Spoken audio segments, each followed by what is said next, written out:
penggunaan media sosial lebih maksimal sehingga masyarakat dimudahkan mendapatkan pelayanan yang terbaik dari kantor urusan agama Kecamatan Selo. Demikian mungkin yang bisa saya sampaikan, kurang lebihnya mohon maaf. Assalamualaikum warahmatullahi wabarakatuh. Waalaikumsalam warahmatullahi wabarakatuh. Terima kasih kepada Bapak Agung selaku mentor. Baik, kepada Mas Arief silakan masukan saran dari penguji bisa ditindaklanjuti ya. Ya, Terima kasih Bapak. Bapak Dr. Hidayat, terima kasih Pak Agung dan kepada Mas Arief selamat melaksanakan Oke. aktualisasi. Baik, Pak. Terima kasih Pak Subhan, Pak Hidayat, Pak Agung. Peserta berikutnya, Ya, oke, mohon izin keluar. terima kasih Pak. Arinda Fitriani, mentornya siapa? Bapak, mentornya Pak Bapak Arief. Arif Abdurrahman. Baik, terima kasih. Oke. Kepada Bapak Dr. Hidayat Maskur selaku penguji yang saya hormati, Bapak Arif Abdurrahman selaku mentor dari peserta atas nama Arinda Fitriani. Kita simak paparan rancangan aktualisasi oleh Saudari Arinda Fitriani. Dipersilakan Saudari Arinda memaparkan rancangan aktualisasi waktu 5 menit. Assalamualaikum warahmatullahi wabarakatuh. Waalaikumsalam warahmatullahi wabarakatuh. Selamat pagi. Yang terhormat Bapak Dr. Haji Hidayat Maskur, SAG MSI, selaku penguji. Yang terhormat, yang saya hormati Bapak Ahmad Subhan, SI MSI, selaku coach. Yang saya hormati Bapak Arif Abdul Rahman, STHI, selaku mentor. Perkenalkan, nama saya Arinda Fitriani, calon penyuluh agama ahli pertama di KUA Kapanewon Saptosari, Kabupaten Gunung Kidul. Rancangan aktualisasi saya berjudul Optimalisasi Pengelolaan TikTok KUA Kapanewon Saptosari dengan pemanfaatan slide digital sebagai sarana penyuluhan keagamaan. Nah, saat ini penyuluh agama memiliki tanggung jawab untuk mengoptimalkan media sosial, media digital sebagai sarana edukasi keagamaan dan pembinaan umat, selaras dengan Kepdijren Bimas Islam nomor 637 tahun 2024 tentang ruang lingkup kegiatan jabatan fungsional penyuluh agama Islam. Nah, berdasarkan hasil observasi, saya menemukan masih ada 5 isu yang terjadi di KUA Saptosari, yaitu 1. Belum optimalnya pengelolaan TikTok KUA Saptosari sebagai sarana penyuluhan keagamaan. Yang kedua, belum optimalnya sosialisasi tentang layanan apa saja yang tersedia di KUA selain nikah rujuk. Yang ketiga, belum optimalnya sosialisasi mengenai wakaf uang digital. Yang keempat, belum optimalnya sosialisasi mengenai keluarga harmonis. Dan yang kelima, kurangnya sosialisasi mengenai literasi sertifikasi produk halal.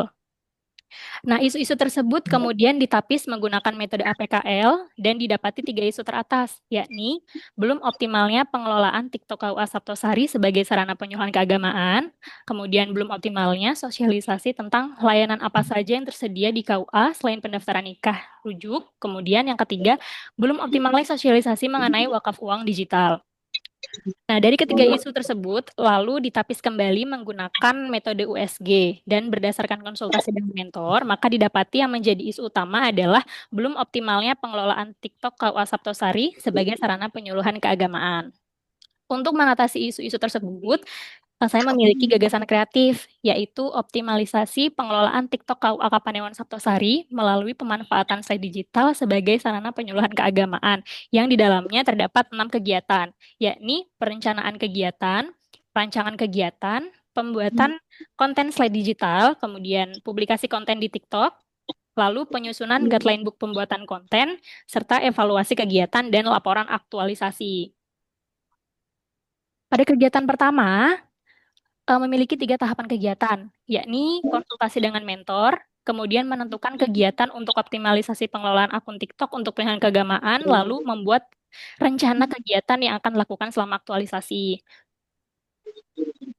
Kegiatan kedua, tahapan kegiatannya sebagai berikut, yakni menentukan waktu kegiatan, lalu identifikasi tema penyuluhan yang dibutuhkan masyarakat, lalu menentukan target pelaksanaan kegiatan.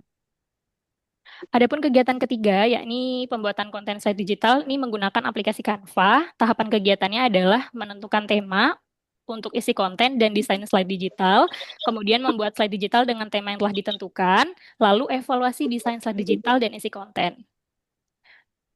Lanjut untuk kegiatan keempat, tahapan kegiatannya adalah mempersiapkan slide digital untuk diunggah, lalu mempersiapkan caption yang sesuai, dan mengunggah konten di akun TikTok @kua.saptosari.gk.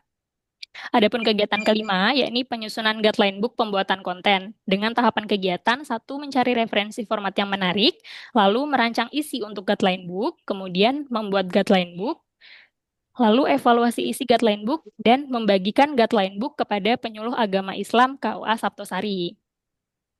Lalu kegiatan yang terakhir, kegiatan yang 6, yakni evaluasi kegiatan dan laporan aktualisasi. Adapun tahapannya sebagai berikut, yakni menganalisis interaksi audiens di setiap konten, berupa jumlah views, komentar, suka, dan bagikan, lalu melakukan evaluasi kegiatan sebagai bahan perbaikan, dan menyusun laporan hasil aktualisasi. Adapun jadwal pelaksanaan kegiatan, ini untuk kegiatan 1 dilaksanakan pada tanggal 10 September 2025, kegiatan kedua dilaksanakan tanggal 11 sampai 12 September 2025, kegiatan ketiga dimulai pada tanggal 15 hingga 25 September 2025, kegiatan keempat dilaksanakan mulai dari 26 September hingga tanggal 6 Oktober 2025. Lalu kegiatan kelima dilaksanakan tanggal 7 hingga 14 Oktober 2025 dan kegiatan terakhir, kegiatan nomor 6 dilaksanakan mulai dari tanggal 14 hingga 18 Oktober 2025. Demikian rancangan aktualisasi saya. Mohon saran dan masukan dari Bapak Penguji. Terima kasih. Terima kasih Saudari Arinda. Selanjutnya penguatan atas rancangan aktualisasi kepada Bapak Arif Abdurrahman. Kami persilakan waktu 4 menit. Assalamualaikum warahmatullahi wabarakatuh. Waalaikumsalam Terima warahmatullahi kasih wabarakatuh. atas waktu yang disampaikan. Kemudian juga Bapak Sebastian selaku moderator, teman-teman semuanya yang berbahagia, langsung saja menindaklanjuti apa yang telah disampaikan Mbak Adinda Fitriani SHUM sebagai penyuluh di KUA Kapanewon Sabtosari. Saya selaku Kepala KUA Kapanewon Sabtosari sangat mendukung apa yang beliau lakukan terkait dengan apa yang akan beliau angkat pada kesempatan kali ini. Izinkan saya untuk memberikan penguatan yang pertama terkait dengan semenjak diberlakukannya Kepdikjen tahun 2024 nomor 1172 tentang kewajiban PAI untuk tertib dan aktif dalam media sosial, maka kemudian KUA Kapanewon Sabtosari mulai berbenah di awal tahun, kemudian di pertengahan tahun dengan masuknya beberapa P3K dan juga CPNS, alhamdulillah kita semakin menggelurakan semangat itu untuk selalu siap, untuk selalu aktif, tertib dalam media sosial. Adapun platform yang dianjurkan sesuai dengan Kepdikjen adalah TikTok, Instagram, dan YouTube. Kemudian berdasarkan analisa yang paling banyak diminati adalah TikTok. Ini untuk menjangkau kepenyuluhan di tingkat anak-anak muda, karena memang rata-rata anak-anak muda itu menggunakan akun TikTok. Kemudian untuk akun-akun yang lain, dan Instagram dan YouTube, juga kita gunakan, namun titik beratnya ada di akun TikTok yang semoga saja dengan apa yang dilakukan oleh Mbak Arinda, platform TikTok di KUA Kapanewon Sabtosari yang baru saja kita mulai kisaran bulan Juni kemarin, untuk pembuatan akunnya, semoga saja ke depan lebih bermanfaat bagi masyarakat. Mungkin itu saja terkait dengan penguatan. Intinya semoga saja nanti dengan aktifnya Mbak Arinda Fitriani dalam akun-akun media sosial di KUA Kapanewon Sabtosari semakin menambah KUA Kapanewon Sabtosari semakin bermanfaat pada masyarakat, khususnya di Kapanewon Sabtosari. Mungkin itu saja Bapak sebagai penguatan, semoga saja nanti ke depan apa yang telah direncanakan bisa berhasil dengan maksimal sehingga bisa memasukkan KUA Kapanewon Sabtosari dalam memberikan pelayanan kepada masyarakat. Itu saja. Wassalamualaikum warahmatullahi wabarakatuh. Waalaikumsalam warahmatullahi wabarakatuh. Terima kasih Bapak Arif Abdurrahman. Selanjutnya ulasan akan disampaikan oleh penguji Bapak Dr. Hidayat. Dipersilahkan waktu 8 menit. Baik, terima kasih Pak Sofan. Yang kami hormati Pak Arif Abdurrahman dan Ibu Arinda. Ini cukup menarik juga bagi kita terkait dengan konten media sosial. Ini yang saya ingin tanyakan ini. terkait dengan isi konten. Isi konten itu nanti akan bersifat tersilabus, artinya terprogram dari waktu atau hari ini akan kita tayangkan secara silabus, ataukah ini sesuai selera? Ini mohon dijawab dulu. Oke, izin menjawab Bapak untuk terkait isi konten. Pertama kan nanti saya akan observasi terlebih dahulu kira-kira isi konten seperti apa yang diminati oleh masyarakat. Nanti ketika sudah dapat referensi, kita akan mencari referensi untuk isi ya, untuk materinya, cari-cari sumber yang terpercaya, kemudian formatnya akan kita bentuk seperti apa. Nah, rencana kami itu nanti akan dibuat terlebih dahulu kontennya. Rencanakan target untuk 7 konten untuk kegiatan aktualisasi ini akan dibuat terlebih dahulu 7 konten tersebut. Nanti ketika masuk di minggu kegiatan 4 ya Pak, kegiatan publikasi itu nanti saya akan rutin mempublish 7 konten tersebut yang telah dibuat. Nah, kenapa seperti itu? Karena memang algoritma untuk TikTok sendiri semakin kita konsisten untuk posting itu nanti dia engagementnya akan semakin bagus begitu. Kemudian nanti juga akan kami pastikan untuk publikasi konten itu di weekend, di Jumat, Sabtu, Minggu, karena memang kalau weekend itu masyarakat lebih sering membuka TikTok, itu juga potensi nanti konten ini akan tersebar lebih luas gitu di masyarakat begitu, Pak. Ya, untuk materinya tadi, untuk isi materinya itu sesuai selera atau mau di silabus.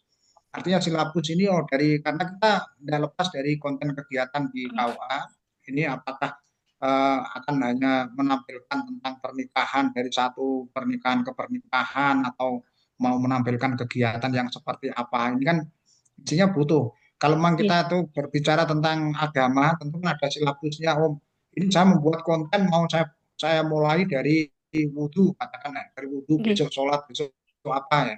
Tentu dengan TikTok, ya, tapi ada silabus. Ataukah itu memang sesuai selera aja, ini yang menarik apa atau seperti apa ini?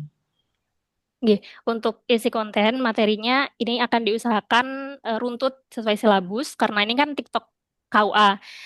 Yang pertama dititik beratkan pengenalan layanan keagamaan di KUA terlebih dahulu, kemudian kita masukkan di situ konten mengenai fikih keluarga, kemudian juga ada tentang keluarga harmonis, begitu untuk menekan angka perceraian, begitu Pak. Kemudian juga ada juga fikih-fikih ibadah di situ, begitu Pak.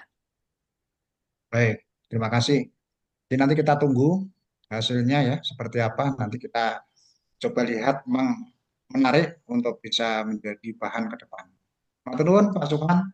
Terima kasih Bapak Dr. Hidayat yang telah menyampaikan ulasan. Silakan Ibu Arinda untuk merespon menindaklanjuti dan saran dari penguji. Terima kasih Pak Arif dan selamat melaksanakan aktualisasi untuk Saudari Arinda. Terima kasih, Bapak. Peserta berikutnya Terima kasih. atas nama terima kasih Pak Arif. Peserta berikutnya atas nama Ajeng ya, Ajeng Pratiwi. Silakan. Jadi yang share screen, Pak. Ya.